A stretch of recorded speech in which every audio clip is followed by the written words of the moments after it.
ರೇವಣ್ಣ ಅವರ ಬಂಧನದ ಬೆನ್ನಲ್ಲೇ ಪುತ್ರಿ ಅನಸೂಯ ಆಗಮನ ಆಗಿದೆ.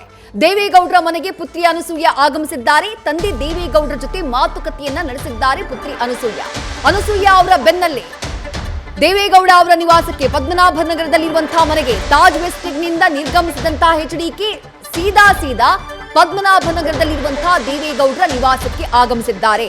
ಅಲ್ಲಿಗೆ ಒಂದು ಕಡೆ ಪುತ್ರಿ ಅನಸೂಯ ಅವರ ಆಗಮನ ಆಗುತ್ತೆ. ರೇವಣ್ಣ ಅವರು ಅರೆಸ್ಟ್ ಆದಂತಹ ಬೆನ್ನಲ್ಲೇ ಪದ್ಮನಾಭನಗರದಲ್ಲಿರುವಂತಹ ದೇವೇಗೌಡ ಅವರ ನಿವಾಸದಿಂದ ಅನಸೂಯ ಅವರು ಡಾಕ್ಟರ್ ಸಿಎನ್ ಮಂಜುನಾಥ್ ಅವರ ಪತ್ನಿ ಅನಸೂಯ ಅವರ ಆಗಮನದ ಬೆನ್ನಲ್ಲೇ ಮಾಜಿ ಸಿಎಂ ಎಚ್.ಡಿ. ಕುಮಾರಸ್ವಾಮಿ ಅವರು ಕೂಡ ಸದ್ಯ ದೇವೇಗೌಡರ ನಿವಾಸಕ್ಕೆ ಆಗಮಿಸಿದ್ದಾರೆ.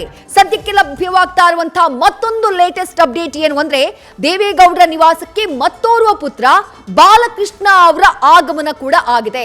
ಒಬ್ಬರಾದ ನಂತರದಲ್ಲಿ ಮಕ್ಕಳು ದೇವೇಗೌಡರ ನಿವಾಸಕ್ಕೆ ಆಗಮಿಸಿದ್ದಾರೆ. ಸಹೋದರ ಎಚ್.ಡಿ. ರೇವಣ್ಣ ಅವರು ಅರೆಸ್ಟ್ ಆದಂತಹ ಬೆನ್ನಲ್ಲೇ ಮೊದಲಿಗೆ ಆಗಮಿಸೋದು ಪುತ್ರಿ ಅನಸೂಯ ಅವರು. ಅದಾದ ನಂತರದಲ್ಲಿ ಮಾಜಿ ಸಿಎಂ ಎಚ್.ಡಿ. ಕುಮಾರಸ್ವಾಮಿ ಅವರ ಆಗಮನ ಆಗುತ್ತೆ. ಅದಾದ ಬಳಿಕ ಮತ್ತೋರ್ವ ಪುತ್ರ ಆಗಿರುವಂತಹ ಬಾಲಕೃಷ್ಣ ಅವರು ಕೂಡ ದೇವೇಗೌಡರ ಪದ್ಮನಾಭನಗರದ ನಿವಾಸಕ್ಕೆ ಆಗಮಿಸಿದ್ದಾರೆ. 3 ಜನ ಮಕ್ಕಳು ಸದ್ಯ ದೇವೇಗೌಡರ ನಿವಾಸದಲ್ಲಿದ್ದಾರೆ. ಕೌಟುಂಬಿಕವಾಗಿ ನೋಡೋದಾದ್ರೆ ಒಂದು ರೀತಿ ಟೆನ್ಷನ್ಗೆ ಒಳಗಾಗುವಂತಹ ಒಂದು ಸನ್ನಿವೇಶ, ಇದು ಕಳವಳಕ್ಕೆ ಒಳಗಾಗುವಂತಹ ಸನ್ನಿವೇಶ.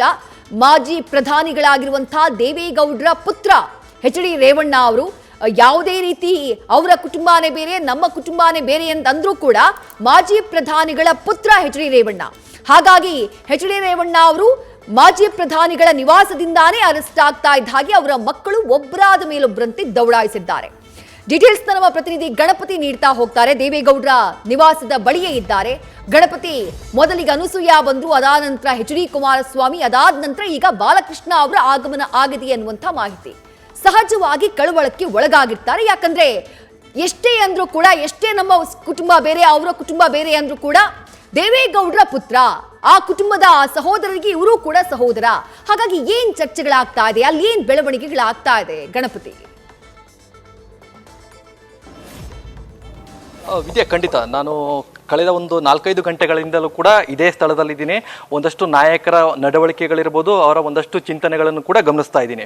ದೇವೇಗೌಡರು ಕಳೆದ 4 ಗಂಟೆಯಿಂದಲೂ ಕೂಡ ಒಂದಷ್ಟು ಶಾಂತ ಚಿತ್ತತೆಯಿಂದ, ಅಂದರೆ ಎಲ್ಲವನ್ನೂ ಕೂಡ ಮಾಧ್ಯಮಗಳ ಮೂಲಕ ಇರ್ಬೋದು, ಹಾಗೆ ಕುಟುಂಬದಲ್ಲಿ ಬರುವಂತಹ ಒಂದಷ್ಟು ಮಗ ಇರ್ಬೋದು ಅಥವಾ ಹಾಗೂ ಮಗಳಿರ್ಬೋದು, ಅವರಿಂದ ಒಂದಷ್ಟು ಮಾಹಿತಿಗಳನ್ನು ತಿಳ್ಕೊಳ್ತಾ ಇರುವಂಥದ್ದು. ಪ್ರಮುಖವಾಗಿ ನಾವು ಗಮನಿಸಬೇಕಾದ್ರೆ ರೇವಣ್ಣವರು ಯಾವಾಗ SIT ಅವರು ಕರೆದುಕೊಂಡು ಹೋಗ್ತಾರೋ ಅದಾದ ಬಳಿಕ ಎಲ್ಲೋ ಒಂದು ಕಡೆ ತಲ್ಲಣಗೊಂಡಿರುವಂಥದ್ದು, ಜೊತೆಗೆ ಎಲ್ಲೊಂದು ಕಡೆ ಆಘಾತಕ್ಕೂ ಕೂಡ ಒಳಗಾಗಿರುವಂಥದ್ದು. ಈ ನಿಟ್ಟಿನಲ್ಲಿ ಹೇಳೋದಾದ್ರೆ ಅವರನ್ನ ಸಮಜಾಯಿಸಿ ಹಾಗೂ ಸಮಾಧಾನ ಪಡಿಸ್ಲಿಕ್ಕೋಸ್ಕರ ಒಂದಷ್ಟು ನಾಯಕರು ಕೂಡ ಬಂದಿರ್ತಾರೆ. ಹಾಗೆ ಅದೇ ರೀತಿಯಾಗಿ ಅವರ ಪುತ್ರಿ ಅನಸೂಯ ಅವರು ಕೂಡ ಬಂದು ಒಂದಷ್ಟು ಸಮಾಧಾನ ಮಾಡುವಂತ ಕೆಲಸ ಕೂಡ ದೇವೇಗೌಡರಿಗೆ ಮಾಡಿರುವಂಥದ್ದು. ಅದಾದ ನಂತರ ಬೆಳವಣಿಗೆ ಆಗಿರುವಂಥದ್ದು ಕುಮಾರಸ್ವಾಮಿ ಅವರು ಬರ್ತಾರೆ. ಕುಮಾರಸ್ವಾಮಿ ಅವರು ಒಂದಷ್ಟು ಬೆಳವಣಿಗೆಯನ್ನ ತಾಜ್ ವೆಸ್ಟ್ ಎಂಡ್ ಅಂದ್ರೆ ಖಾಸಗಿ ಹೋಟೆಲ್ನಲ್ಲೇ ಕುಳಿತು ಒಂದಷ್ಟು ಬೆಳವಣಿಗೆಗಳನ್ನ ಗಮನಿಸ್ತಾ ಇರ್ತಾರೆ. ತಾಜ್ ವೆಸ್ಟ್ ಎಂಡ್ ಅಲ್ಲೂ ಕೂಡ ಒಂದಷ್ಟು ನಾಯಕರನ್ನು ಕೂಡ ಚರ್ಚೆ ಮಾಡಿ ಮುಂದಿನ ಬೆಳವಣಿಗೆಗಳು ಅಂದ್ರೆ ಮುಂದೆ ಏನ್ ಮಾಡಬೇಕು, ಏನ್ ಮಾಡಬಹುದು, ಒಂದಷ್ಟು ಕಾರ್ಯಕ್ರಮಗಳನ್ನ ಅಥವಾ ಒಂದಷ್ಟು ಪಟ್ಟಿಗಳನ್ನ ಮಾಡ್ಕೊಳ್ತಾರೆ. ಅದಾದ ನಂತರ ಕುಮಾರಸ್ವಾಮಿ ಅವರು ನೇರವಾಗಿ ಅಮಿತ್ ಶಾ ಅವರನ್ನ ಅಂದ್ರೆ ತಾಜ್ ವೆಸ್ಟ್ ಎಂಡ್ ಹೋಟೆಲ್ನಲ್ಲಿ ಅಮಿತ್ ಶಾ ಅವರನ್ನ ಭೇಟಿಯಾಗಿ ನೇರವಾಗಿ ದೇವೇಗೌಡರ ನಿವಾಸಕ್ಕೆ ಅಂದ್ರೆ ಪದ್ಮನಗರದಲ್ಲಿರುವಂತಹ ದೇವೇಗೌಡರ ನಿವಾಸಕ್ಕೆ ಬಂದು ಒಂದಷ್ಟು ಬೆಳವಣಿಗೆಗಳನ್ನು ಕೂಡ ತಿಳಿಸ್ತಾರೆ. ಅಂದ್ರೆ ಇಲ್ಲಿ ಪ್ರಮುಖವಾಗಿ ನಾವು ಗಮನಿಸಬೇಕಾಗಿರುವಂತದ್ದು, ರೇವಣ್ಣವರನ್ನ ಈಗಾಗಲೇ SIT ಅರೆಸ್ಟ್ ಮಾಡಿದೆ. ಹಾಗಾದ್ರೆ ಮುಂದಿನ ಕ್ರಮಗಳನ್ನು ಏನ್ ಮಾಡಬಹುದು? ಅವರನ್ನ ಬೇಲಂತೂ ಸಿಕ್ಕಿಲ್ಲ ಈಗಾಗಲೇ. ಹೀಗಾಗಿ ಅವರನ್ನ ಹೊರತರುವಂತಹ ಒಂದಷ್ಟು ತಂತ್ರಗಾರಿಕೆ ಏನು, ಜೊತೆಗೆ ಪಕ್ಷಕ್ಕೆ ಡ್ಯಾಮೇಜ್ ಆಗದೇ ಇರೋ ರೀತಿಯಲ್ಲಿ ಹೇಗೆ ನೋಡ್ಕೋಬೇಕು. ಅದಾದ ನಂತರ ಕುಟುಂಬ ಸಾಕಷ್ಟು ಒಂದು ಆಘಾತಕ್ಕೆ ಒಳಗಾಗುವಂತ ಸಾಕಷ್ಟು ಘಟನೆಗಳು ಕೂಡ ನಾವು ನೋಡಿರುವಂಥದ್ದು. ಹೀಗಾಗಿ ರೇವಣ್ಣವರು ಅರೆಸ್ಟ್ ಆಗಿರುವಂತಹ ಬೆನ್ನಲ್ಲೇನೆ ಒಂದಷ್ಟು ದೇವೇಗೌಡರ ಕುಟುಂಬ ಇರ್ಬೋದು, ಹಾಗೆ ಕುಮಾರಸ್ವಾಮಿ ಅವರ ಕುಟುಂಬ ಇರ್ಬೋದು, ಹಾಗೆ ರೇವಣ್ಣವರ ಕುಟುಂಬ ಇರ್ಬೋದು, ಈ 3 ಕುಟುಂಬಕ್ಕೂ ಕೂಡ ಎಲ್ಲ ಒಂದ್ ಕಡೆ ಆಘಾತ ಆಗಿರುವಂಥದ್ದು. ಈ ನಿಟ್ಟಿನಲ್ಲಿ ಪದ್ಮನಾಭನಗರ ನಿವಾಸದಲ್ಲಿ ಒಂದಷ್ಟು ತಂತ್ರಗಾರಿಕೆ ಹಾಗೂ ಎಚ್ಚರಿಕೆಗಳು, ಹಾಗೆ ಹೇಗೆ ಇದರಿಂದ ಹೊರಬರಬೇಕು ಅನ್ನೋದು ಕೂಡ ಒಂದಷ್ಟು ತಾಳೆ ಹಾಕ್ತಾ ಇರುವಂಥದ್ದು ನಾವು ಗಮನಿಸಬಹುದು. ಹೀಗಾಗಿ ದೇವೇಗೌಡರ ಒಂದಷ್ಟು ಆಘಾತಕ್ಕೆ ಒಂದಷ್ಟು ಅನುಕ್ರಮಕ್ಕೆ ನಾವು ನೋಡೋದಾದ್ರೆ ಕುಮಾರಸ್ವಾಮಿ ಅವರು ಎಷ್ಟೇ ಹೇಳಿದ್ರು ಕೂಡ ದೇವೇಗೌಡರು ಕೇಳುವಂತಹ ತಾಳ್ಮೆಗಳು ಇರಲ್ಲ. ಕಾರಣ ಇಷ್ಟೇನೆ, ರೇವಣ್ಣವರ ಮೇಲೆ ಅತಿಯಾದಂತಹ ಪ್ರೀತಿ, ರೇವಣ್ಣವರ ಮೇಲೆ ಇರುವಂತಹ ಅತಿಯಾದಂತಹ ವಾತ್ಸಲ್ಯ ಇದೆಯಲ್ಲ, ಅದು ಯಾವತ್ತೂ ಕೂಡ ಕಡಿಮೆ ಆಗಲ್ಲ. ಈ ನಿಟ್ಟಿನಲ್ಲಿ ಕುಮಾರಸ್ವಾಮಿ ಅವರು ಎದುರಿಸಬಹುದಾದಂತಹ ಒಂದಷ್ಟು ಸಮತಟ್ಟಾದಂತಹ ಘಟ್ಟಗಳೇನಿದೆಯಲ್ಲ ಅದನ್ನ ರೇವಣ್ಣವರ ಎದುರಿಸೋಕೆ ಸಾಧ್ಯನಾ ಅನ್ನೋದು ಕೂಡ ದೇವೇಗೌಡರ ಪ್ರಶ್ನೆ ಆಗಿದೆ. ಈ ನಿಟ್ಟಿನಲ್ಲಿ ಕುಮಾರಸ್ವಾಮಿ ಅವರು ನಾಳೆ ಅಂತ ಒಂದಷ್ಟು ಬೆಳವಣಿಗೆಗಳಿದೆಯಲ್ಲ ಆ ನಿಟ್ಟಿನಲ್ಲಿ ದೇವೇಗೌಡರ ಜೊತೆಗೆ ಒಂದಷ್ಟು ಕುಳಿತು ಚರ್ಚೆ ಕೂಡ ಮಾಡ್ತಿರುವಂಥದ್ದು.